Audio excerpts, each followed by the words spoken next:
Okay, Miles, let's move on to the Oregon Ducks. This is a team that's quietly dominating the transfer portal and recruiting news headlines this offseason. They made a number of outstanding moves, rapidly upgrading the roster as they're looking to expand off of last season. Dan Lanning's doing one heck of a job with Oregon, and you've got a brand new story coming out of Eugene that even highlights that to another degree. But before I hand it over to you, Ducks fans, we want to hear from you guys in the comment section below of all the additions, and there's been a lot of them that the Oregon Ducks have made this past offseason in the football program. Give us one guy that you think is going to have the biggest impact. Let us know who you think that guy is in the comment section below. And while you're down there, make sure you hit subscribe. It really helps our channel out, helps us grow. And in the meantime, you get all of the Oregon Ducks content that we create, and we create a good bit of it sent right to you. You don't even have to do anything. So make sure you hit subscribe. But all right, Miles, give us that news we were talking about. Yeah, Nick, speaking of impacts, this signing that the Ducks have just made is huge coming out of the transfer portal. Old Miss safety Tysheem Johnson has become an Oregon Duck, and this is big time, Nick. Dan Lanning, he's done it again. Like you said, they've been dominating the transfer portal this whole offseason. And this is a guy who's a former four-star recruit. He had a lot of options, Nick. He was even talking with Mario Cristobal, the Miami Hurricanes, and he decided to come down to Eugene, Oregon and play. And there's a couple points I want to talk about this, Nick. And this guy is going to be huge. Number one, over on Ducks Wire, they have a couple points of why this guy is going to be important to this team. One, he would have led Oregon in tackles this past season, 78 total tackles, Nick. Oregon's leading tackler had 72 tackles, who was also their safety. So, I think this guy is going to be a major tackling machine. He's all over the field. He has a nose for the ball. I just think he's a major player there. He fills a major need. When you think of this Oregon defense, you think of Pac-12 defense as a whole sometimes. It lacks that SEC style of physicality, the big, hard-hitting, thumping safeties, big D linemen. And this guy is going to add a level of physicality to Oregon's defense that is, unparalleled, that I don't think they have seen for a while. He is a big physical tackler. He's a run-stopping safety, and he can increase coverage on tight ends and running backs. He's just a real hard hitter, and I think that level of physicality added to Oregon's defense is going to be huge. Nick, the next one, very easy, very straight to the point. 2 years of eligibility remaining. So if he decides to stay, he's got a whole nother year that he can play for this Oregon defense. And I think that's huge. And finally, Nick, this guy has a pedigree already as a college football player. He was named to the SEC All Freshman team in 2021. So a lot of good for Johnson, a lot of good for Oregon here. I think this is really a match made in heaven. What do you think about this signing so far?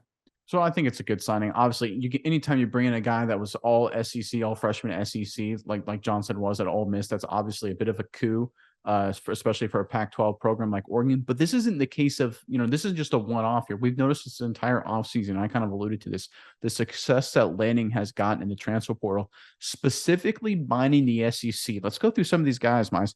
You had Trayshawn Holden, who we talked about a month ago from Alabama. Kyrie Jackson, also from Alabama.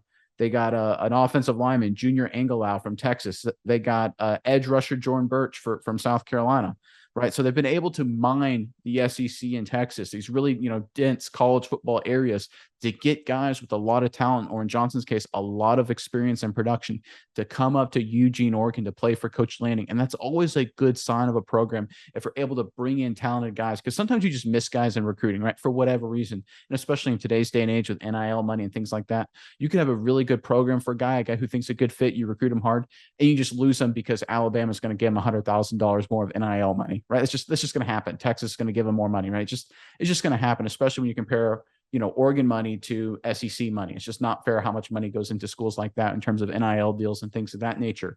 So the fact that Lanning in this Oregon football program is able to get those guys after the fact and bring them back into the fold, especially when they have multiple years of eligibility, like a guy like Johnson has, I think it's a great sign that this is a program that knows what they're doing and they're focused on the long term about getting the talent that fits their scheme in the building, however long it takes them to get them, and then developing them as part of their program. I think this is a great sign from Dan Lanning and the entire Oregon Ducks football program. Yeah, Nick. And one last point I want to bring back. This is on the back, or the wings, rather, of Oregon having a new signing at the co-defensive coordinator and safeties coach position. Tulane's defensive coordinator, Chris Hampton, has joined the Duck staff. So I think maybe a guy like this could help push over the edge of a safety of the pedigree of Johnson. So, having a guy who specializes in that coming and being co DC and safeties coach, that could have played a part. But I think, this signing, there's more to it than meets the eye. And I think the new signing of Johnson as well is a big one. So that's absolutely massive. So people who they may overlook your last little bit there about Oregon bringing in a new DBs coach, a secondary coach, a safeties coach there. I'm sorry. But the fact of the matter, they were able to get a safety to come in and transfer when they had still question marks at his position coach tells you how good they are at recruiting, whether it's recruiting or transfers. In this case, it's a transfer. Because when I was being recruited out of high school, I can guarantee you I would have not have gone to a school if I did not know who my coach was going to be. Very few people would have. You're just not just like, hey, who am I going to actually play for if I go to the school? That tells you how good recruiting Lanning is and his entire staff is. They'll get a quality guy from the SEC at the same time when they weren't sure who his coach was going to be. That's a really great sign that they know what the heck they're doing at recruiting. And going forward, Oregon Ducks will continue to be a threat in that arena.